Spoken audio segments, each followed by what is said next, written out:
C'est tout naturellement que nous nous sommes tournés vers la chambre consulaire, d'abord parce que les professions financières en font intégralement partie, et ensuite parce que ces écoles de commerce, HEC, l'ESSEC, l'ESCP, contribuent très largement à la formation de leurs futurs cadres.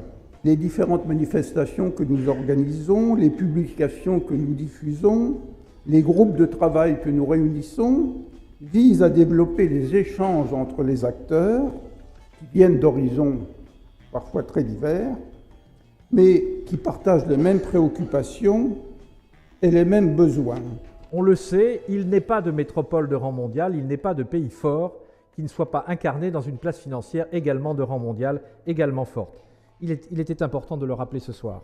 Avant que le président Gattaz n'intervienne, vous consacrerez donc une table ronde à un thème d'une actualité solide, au cœur de toutes les préoccupations de l'ensemble des acteurs économiques de notre pays, particulièrement des entrepreneurs que nous incarnons ici ce soir, la finance au service de la croissance et de l'emploi. Non pas cette finance désincarnée que certains s'amusent à vilipender, mais cette finance indispensable, carburant indispensable au moteur de l'économie. Croissance, emploi, comment la finance peut-elle contribuer à leur relance dans un contexte où la profitabilité reste au plus bas, et ce, lorsque la dégradation de la situation du marché du travail ne cesse de se poursuivre. Il faut le redire, sans baisse des dépenses courantes, sans amélioration de la compétitivité, sans volontarisme, nous ne sortirons pas de cette spirale.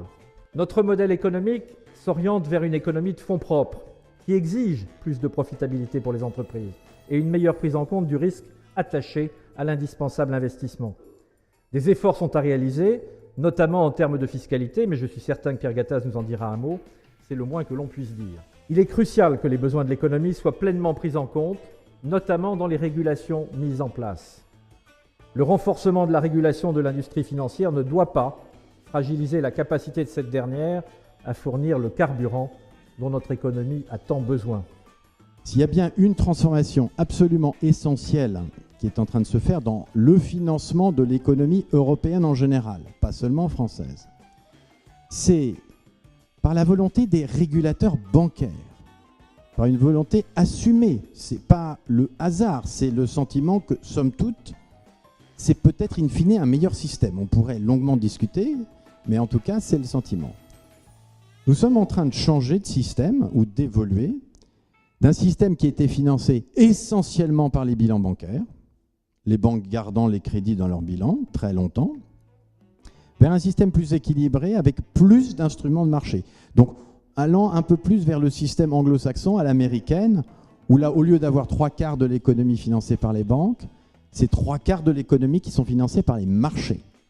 Donc avec des mécanismes qu'on appelle de désintermédiation extrêmement poussés, où beaucoup de la dette est placée directement auprès d'investisseurs, bien sûr par des intermédiaires qui sont aussi des banques, mais directement auprès d'investisseurs très très variés, avec des marchés très profonds. Quand nous nous sommes retrouvés en 2008-2009 dans une situation un petit peu tendue, le financement a été un peu plus difficile, au moment même où l'économie était plus en difficulté.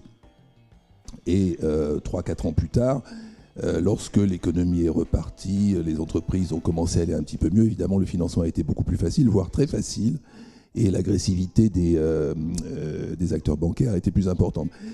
Le regret que l'on peut exprimer en faisant cette observation, c'est qu'il est probablement un peu dommage, mais peut-être n'est-il pas possible d'avoir d'autres effets, que la profession bancaire finalement reproduise en les amplifiant les effets de conjoncture, alors que ce qu'on aurait naturellement attendu aurait plutôt été un lissage. Les entreprises ayant des besoins longs, ce qu'elles attendraient spontanément de la profession bancaire pour couvrir ces besoins longs, c'est justement de lisser les effets de conjoncture et d'assurer la ressource. Alors, la crise accélère le besoin de diversifier. Donc, la diversification, au lieu d'être quelque chose de local, va devenir et est en train de devenir quelque chose de central. Bon, d'abord parce qu'effectivement, il n'y a plus de placement sans risque, ce qui veut dire que de leur côté, les assureurs ont dû commencer à s'équiper pour apprendre à investir dans autre chose que des placements théoriquement sans risque et pour sélectionner des actifs. Ensuite, parce qu'il y a un deuxième phénomène qui est relativement récent sur la longue période, qui est fondamental, c'est tout simplement que les taux d'intérêt sont devenus très bas. Donc, sur une très très longue période, on a une problématique, et problématique qui, depuis 7 ou 8 ans, percute évidemment le rendement de nos activités. Puis la troisième raison pour laquelle on accélère la diversification, c'est évidemment qu'on se trouve dans un contexte où nos amis banquiers étant obligés de se replier sur un certain nombre d'emplois, il y a une demande qui s'adresse à nous, notamment, je dirais, et c'est un des points dont on pourra parler ultérieurement, notamment sur la partie la plus longue de la courbe des taux. Je vous ai montré que les assureurs sont des collecteurs d'épargne très très longue. Ils sont donc en attente de trouver des emplois très longs. De leur côté, les banquiers, et on en parlait à propos des phases d'exploitation d'infrastructures et des phases de construction, les banquiers sont mieux positionnés sur les phases courtes. Le retour de la croissance, comme vous le savez, et la reprise de l'emploi sont la priorité du MEDEF. Mon obsession personnelle, c'est l'emploi dans notre pays. La France est incapable de renouer aujourd'hui avec la croissance, malheureusement, comme en témoigne encore un certain nombre d'indicateurs. Le résultat du 3e trimestre, publié par l'INSEE, notre taux de chômage qui est encore à 11%, celui des jeunes à 26%, le chômage de longue durée ne cesse de progresser, l'investissement de nos entreprises, quant à lui, reste en panne, le ralentissement de la demande et le manque de visibilité, tant sur les carnets de commandes que sur l'environnement juridique et fiscal. Mon propos n'est pas de faire du catastrophisme, et j'en suis désolé, ni de nourrir la morosité ambiante, mais d'être factuel devant des indicateurs qui nous touchent tous, et je crois qu'il faut tenir un discours de vérité aujourd'hui. Nous venons tous ensemble de proposer au pouvoir public un pacte de confiance, avec pour objectif la création nette d'1 million d'emplois sur 5 ans. Et 1 million d'emplois sur 5 ans, ce n'est pas un engagement inconditionnel.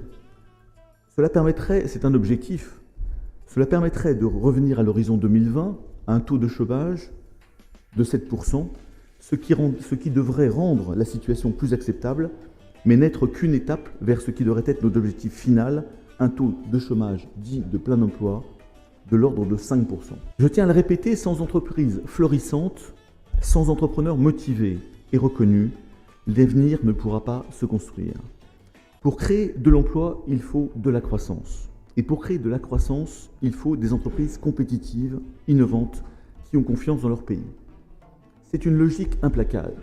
L'emploi est créé par des entreprises. Les entreprises se créent par de la croissance et la croissance se crée par de la compétitivité. Je voudrais d'abord vous remercier. Vous êtes venus extrêmement nombreux.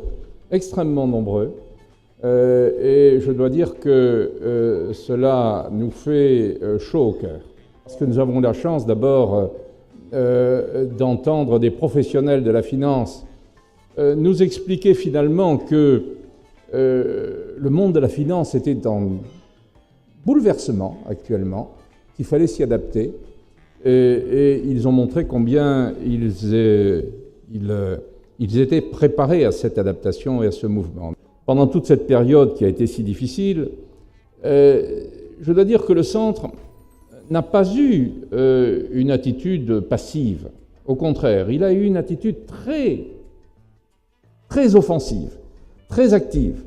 Et nous avons multiplié les initiatives, multiplié les activités, et tâché d'accroître le rayonnement du Centre des professions financières. C'était, nous semblait-il, le meilleur moyen pour défendre les professions financières à un moment difficile de leur existence. Le Centre est sur une bonne voie. Je suis très heureux de laisser la place à un successeur qui, j'en suis sûr, va conduire le Centre des professions financières vers de nouvelles aventures. Merci à tous, merci à toute l'équipe qui m'a accompagné. Bravo au Centre des professions financières et merci à vous tous.